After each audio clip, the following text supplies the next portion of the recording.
1월 31일 금요일입니다. 요한복음 8장 48절에서 59절까지 말씀입니다. 제가 초등학교 때 기억이 나는데요. 1학년, 2학년 때는 오전반, 오후반으로 나눠서 학교를 갔던 기억이 있습니다. 아마 여러분들 또래 분들은 아시겠지만 한 반의 인원이 한 60명, 많게는 65명 이상도 넘어갔습니다. 인원은 많고 교실 공간은 작다 보니 오전반, 오후반으로 나눠서 운영했던 것 같아요. 점심 먹기 전까지 수업하고 집에 복귀하면 이제 점심 먹고 온 오후반 아이들이 이제 수업을 하는 겁니다. 그러다가 3학년, 4학년 되면 어떤 일이 벌어지냐면 이제 도시락을 싸들고 갑니다, 학교에. 그러면 그때 제 느낌이 어땠냐면 마치 어른 된 것 같았어요. 아, 이제 나는 어른 됐다. 그리고 학교 가면 재밌는 거예요. 다른 아이들 도시락 반찬도 구경하고 서로 나누기도 하고 또 뺏어 먹기도 하고. 어느 날이었습니다. 제 친한 친구와 점심을 먹는데 옆에 있는 아이가 여자아이인데 보온 도시락에 이제 국을 담는 그릇에 이제 뚜껑을 열었는데 그게 뭐가 나왔냐면 비지찌개가 나온 거예요. 이제 그때 초등학생 그때 느낌으로는 비지라는 표현도 좀 이상했고요. 그리고 비지찌개 비주얼이 이렇게 막 보기에 좋아 보이진 않았어요. 그러니까 우리가 이걸 보자마자 제 친구와 그 여자아이를 놀렸습니다. 뭘 이런 걸 싸오냐 이런 뉘앙스였던 것 같아요. 그 여자아이가요, 펑펑 우는 겁니다. 선생님이 알게 됐어요. 자초지종을 이제 들으시더니 웃으면서 얘기하시더라고요. 막 혼내진 않으셨어요. 남의 집 반찬 함부로 판단하지 마라 이런 느낌이었던 것 같아요. 다음부터는 절대 그러면 안 된다. 저희가 이제 사과를 하고 용서를 구하고 이렇게 잘 마무리가 됐습니다. 여러분들 근데 제가 이 이야기를 왜 드리냐면 여러분들 비지찌개가요, 초등학교 남학생들한테는 그 당시에 저에게는 이상한 음식처럼 보였을지 몰라요. 그러나 그거는 굉장히 귀한 음식이고 건강에 좋은 음식이고 정성스러운 음식입니다. 근데 그냥 뚝딱 만들 수 있는 게 아니죠. 콩을 사다가 물에 불리고 정성스럽게 갈아 콩국물 내고 콩비지 남은 것을 가지고 돼지고기를 넣든 멸치를 넣든 맛있게 끓여진 건강에 좋고 정말 그 맛있는 음식입니다. 귀한 음식이에요. 그런데 지금 초등학교 그 당시에 남학생 2명은 그것을 어떻게 여겼다고요? 이상한 음식으로 여겼다고요.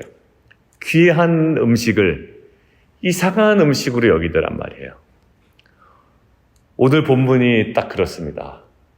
예수님의 영광스럽고 거룩한 모습을 유대인들이 무엇으로 여겨요? 48절? 귀신 들렸다라는 것을 여긴다. 한마디로 미친 사람이다. 정신 나간 사람이다. 이렇게 여긴단 말이에요. 어떤 행위를? 49절이에요. 나는 오직 내 아버지를 공경하는 것뿐이다. 공경한다라는 것은요, 요한복음 지금까지의 문맥상 이런 느낌이에요. 나는 나를 보내신 이의 뜻을 온전히 행하려 합니다. 순종한다.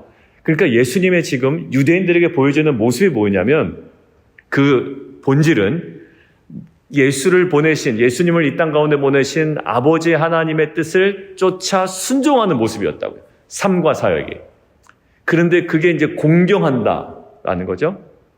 근데 그 영광스럽고 거룩한 예수님의 모습을 무엇으로 여겨요? 귀신 들린, 정신 나간 사람으로 취급한다고요. 정신 나간 행동으로.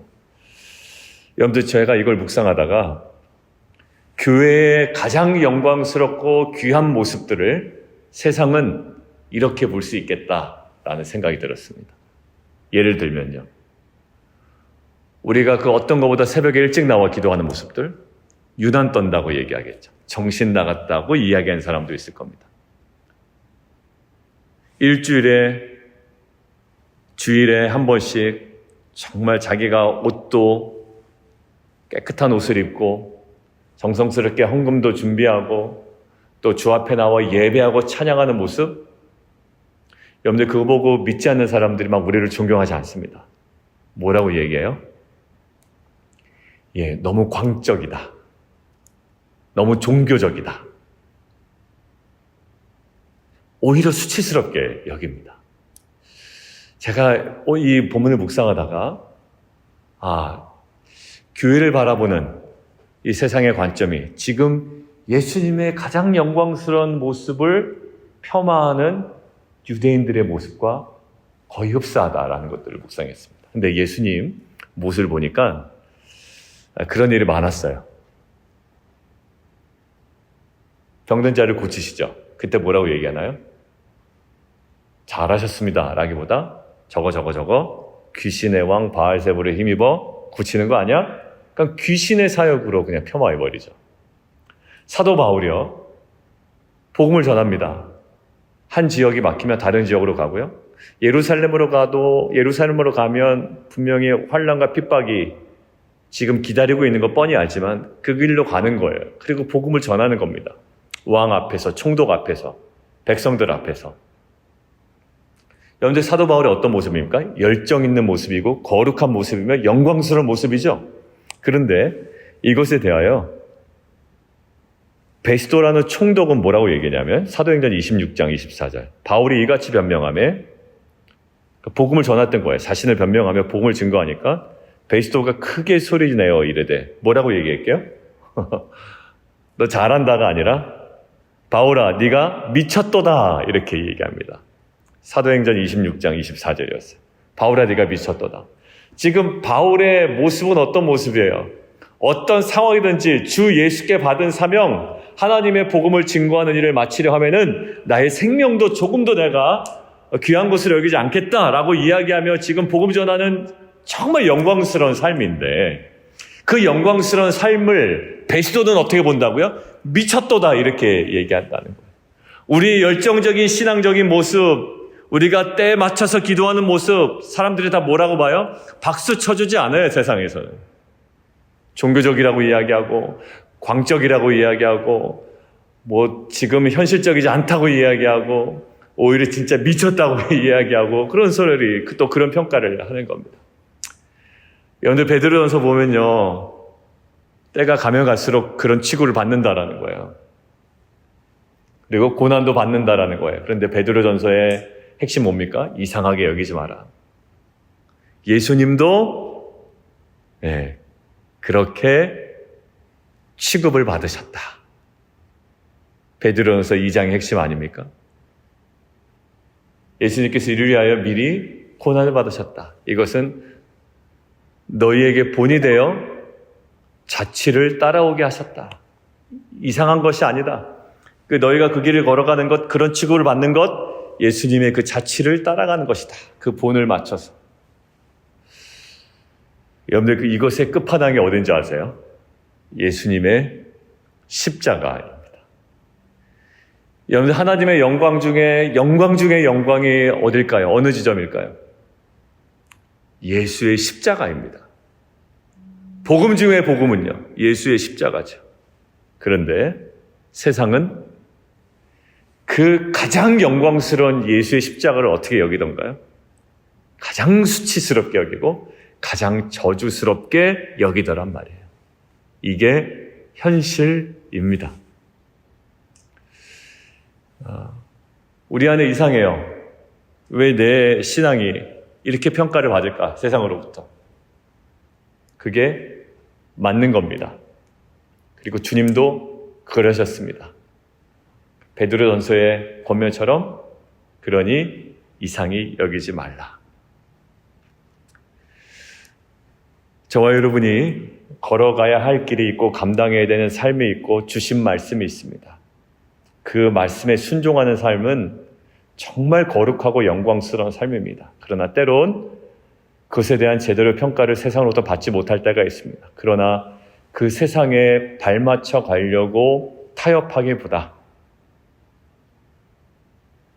하나님께서 우리에게 허락하신 말씀과 또 하나님의 계획과 섭리 아래 우리가 오히려 깊이 머무는 참된 영광을 놓치지 않는 저와 여러분 되기를 주님의 이름으로 축원드립니다. 자, 그렇다면 오늘 예수님은 유대인들로부터 계속 이런 평가를 받으셨거든요. 유대인과 하나도 맞지 않습니다. 유대인들에 대한 생각도 유대인들과 예수님의 생각이 달랐고요. 예수님이 누구냐라고 할 때 예수님에 대한 생각도 예수님과 유대인이 서로 달랐어요. 하나도 맞지 않았습니다. 어떻게 스트레스 받지 않고 너무 이거 어렵지 않으셨을까? 어떻게 감당하셨을까? 오늘 50절과 54절입니다. 50절, 나는 내 영광을 구하지 아니하나 구하고 판단하신 이가 계시니라. 49절에 너희가 나를 무시하는도다. 힘들었겠죠. 유대인들이 무시하는 거 힘들었겠어요. 그러나 예수님이 회복된 이유는 딱 한 가지입니다. 구하고 판단하시는 이가 계신다. 하나님 판단 앞에 그냥 서 계셨던 겁니다. 사람들의 판단과 사람들의 무시가 있었어요. 귀신 들렸다고 얘기하고 이상하다고 얘기하고 정신 나갔다고 이야기하지만 하나님의 판단 앞에 서 있었습니다. 54절, 예수께서 대답하시되 내가 내게 영광을 돌리면 내 영광이 아무것도 아니거니와 내게 영광을 돌리시는 이는 내 아버지시니 곧 너희가 너희 하나님이라 칭하는 그이시니라. 결국 이 모든 세상으로부터 제대로 된 평가도 못 받고 오히려 오해받고 폄하되고 수치스럽게 여김을 받고 이 모든 상황들을 감당할 수 있는 한 가지 그 자리가 있는데 구하고 판단하시는 이 하나님 앞에, 하나님의 시선 앞에 있었던 겁니다. 그분만 나를 제대로 판단하신다. 그분이 나를 아신다. 그분이 나의 이 걸어가는 길을 아신다. 나의 길 오직 그가 아신다. 그가 나를 단련하신 후에 내가 정금같이 나아온다. 찬양의 가사처럼. 그가 나를 정확히 안다. 세상의 평가 내가 신뢰하지 않겠다. 가슴은 아프고 오히려 나를 무시하는 그 시선들이 힘들 때도 있지만 나를 너무나도 잘 아시는 그 하나님의 시선과 나를 정확하게 판단하시고 인정하시는 하나님의 시선 앞에 내가 계속 머무는 겁니다. 여러분들 이러한 그 시선 앞에, 하나님의 판단 앞에, 하나님의 계획과 경륜 앞에, 또 하나님의 그 보호하심 앞에, 하나님의 따뜻한 그 품 안에 거하는 저와 여러분이 그 세상의 모든 따가운 시선과 그릇된 왜곡된 판단과 기준을 우리에게 도전해 올 때 흔들리지 않는 그 빛과 소금의 가장 영광스러운 성도에서 삶을 살아가는 저와 여러분 되기를 주님의 이름으로 축원드립니다. 오늘 말씀을 좀 마무리하겠습니다. 세상의 판단, 모든 시선들에 타협하기 위하여 우리가 거짓 평안과 거짓 인정을 구하는 자가 되지 않게 하시고 오히려 하나님을 더욱더 가까이 함을 통해 하나님의 판단과 하나님의 그 시선이 나의 유일한 삶의 기준임을 인정하는 삶을 통해 지금은 당장 세상은 우리를 이해하지 못하지만 오히려 세상을 구원하는 이 생명의 복음을 전하는 저와 여러분, 또 그러한 삶을 살아가는 저와 여러분 되기를 주님의 이름으로 축원드립니다. 우리 함께 기도하며 나아가도록 하겠습니다. 우리 어제 그 유스 아이들 그리고 EM 찬양 기도회가 있었습니다. 그래서 어제 이제 이렇게 기도 제목들을 듣고 있는데 그 유스 아이들이 교회를 위해서 기도하더라고요. 교회를 위해서 기도하고 KM 그 남성들을 위해서 기도하고 또 여성들을 위해서 기도하고 계속 기도합니다. 굉장히 흐뭇했습니다. 왜냐하면 우리 자녀들이 빛과 소금 교회를 위해서 기도하고 주님의 몸된 교회인 교회를 위해서 기도하고 그리고 우리 남성들, 여성들 그러니까 엄마 아빠들 위해서 기도하고 또 우리 영 어덜트를 위해서 기도하고 또 한덜 우리 동생들 위해서 기도하고 칠드런 위해서 기도하고 이 기도의 훈련이고 지금은 뭘 기도해야 될지도 잘 모르겠지만 어떻게 보면 뭐 아이들한테 그렇게 기도까지 시키냐 공부하기도 바쁜데 여러분들 아이들한테 기도시키는 건 매우 중요하고 영광스러운 일입니다. 근데 뭘 아이들 싫어하는 걸 그렇게 막 강압적으로 시키냐 저는 이런 얘기를 너무 많이 들었어요. 유난 떤다고 이야기 들고 애들은 막 뭐 강요해서 큐티 시키냐고 그러고 어떤 분은 자기는 그렇게 안 한다고 그러고 그렇습니다. 예수님의 십자가, 가장 영광스러운 지점마저도 사람들에게는 조롱거리가 되었어요. 우리가 정신을 차리고 늘 깨어있는 마음으로 구하고 판단하시는 이가 계신데 하나님 아버지이십니다. 그 시선 앞에, 그리고 하나님의 그 생각 앞에, 또 하나님의 마음 앞에 저희가 늘 나아가는 공동체가 되었으면 좋겠습니다. 저희 빛과 온 공동체가 그런 교회가 되게 하시고, 세상과 점점 타협해져서 세상화돼서 세상 사람들이 죽는 교회가 아니라 하나님 더욱더 주님과 가까워져 더욱더 선명한 복음의 능력이, 또 말씀이 선포되어져 세상이 이해하지 못하지만 결국 세상을 구원하는 복음을 전하는 교회 되게 하여 주옵소서. 함께 기도하며 나아가도록 하겠습니다. 함께 기도하겠습니다.